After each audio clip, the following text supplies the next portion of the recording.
here was to win, of course.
Course, but more importantly,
The games were also about accepting others, regardless of their abilities.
In 1814.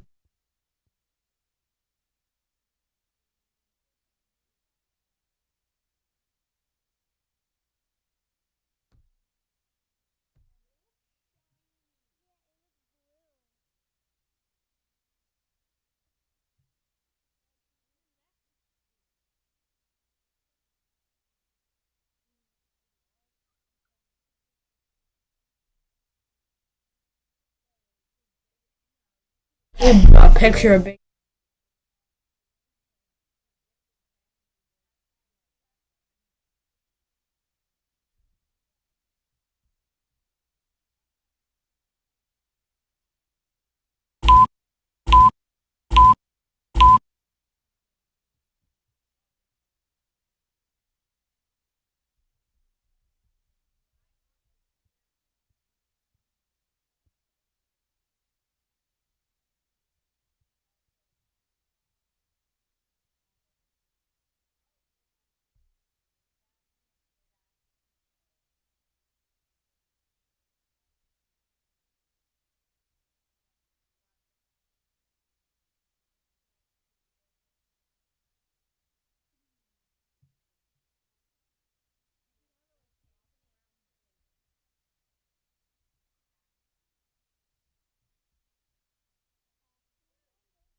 Live from Media PA, it's News on the Lane.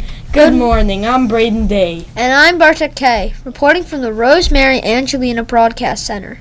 Today is Wednesday, January 15th, 2020. It is day 9 of the 12-day cycle.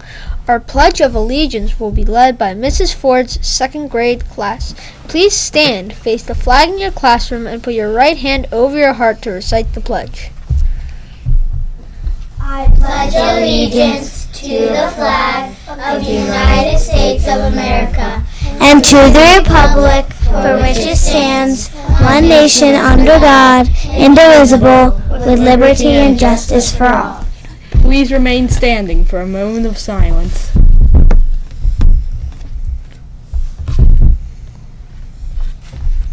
Please join us in reciting the Bobcat Pledge. We pledge to be ready, respectful, and responsible, offer a helping hand, be a friend to everyone, care about feelings, accept differences, tell an adult, stand up for what is right.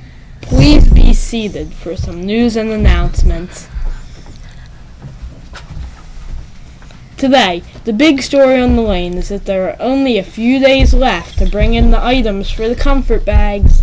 Classes will visit the science lab on Friday to fill with helpful items for patients going through cancer treatments. We have 4 birthdays to announce for today. Happy birthday to Stella Bevan, Gia Novelli, Millie Rose, Panaccio, and Austin Younger. Happy birthday, everyone! Today's main lunch is ham and potato au gratin, green beans, and cool mixed fruit cup.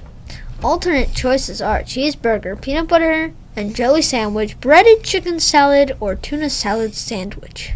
Yesterday, our 2 unified bocce teams participated in a tournament at Jefferson University.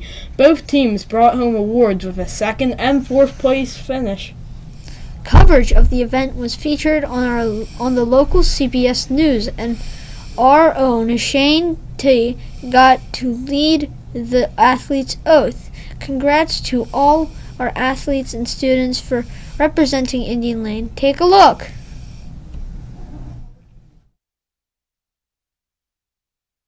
Yeah, the goal here was to win, of course, but more importantly, the games were also about accepting others, regardless of their abilities.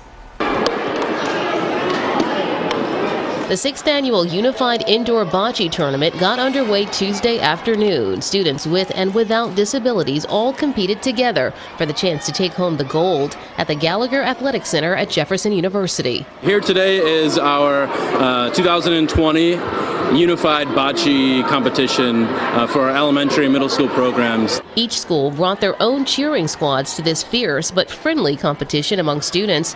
The teams have been practicing for about 8 weeks, perfecting their bocce game. Today we have 12 teams from 6 different elementary and middle schools in Philadelphia, as well as our friends from Indian Lane Elementary in Media. Special Olympics Pennsylvania hosts this event to bring students together, hoping to promote a positive school environment. The goal, not just to take home the gold, but to promote inclusivity and acceptance. So not everyone's going to get to take home the gold, but everyone will take home, a value of being inclusive, a value of having teammates, a value of being a good teammate, the friendships that they've established by playing bocce with someone that they might not have math or science class with, but are in the same building, and oftentimes they're coming together for the first and only times through practicing for this sport. A team effort and a life lesson that goes far beyond just sports. Ultimately, to experience the joy of sport, which is something that everybody wants, regardless of your physical or intellectual abilities. Well, a total of 18 unified indoor bocce teams representing 3 elementary schools and 5 middle schools all competed in today's tournament. Nice job, guys. That is so cool. Great job, Bobcats. And now, Caitlin M. is here with today's Believe It or Not fact. Caitlin, what do you have for us today? Thanks, Braden. Today's fact is there are We are following some breaking news. 1,200 varieties of watermelon. Wow, Caitlin, that's amazing. You learn something new every day. Bartek, you can believe it or not. And now, here's AJB with today's editorial report. AJ, what do you have for us today? Thanks, Braden. Did you know that today is National Hat Day? Fun fact, the first magician to pull a rabbit from a top hat was French magician Louis Comte in 1814. Back to you, Bartek. Thanks, AJ, for that special report. For all crew members and special reporters, I'm Braden D. And I'm Bartek K. Have a warm and wonderful Wednesday.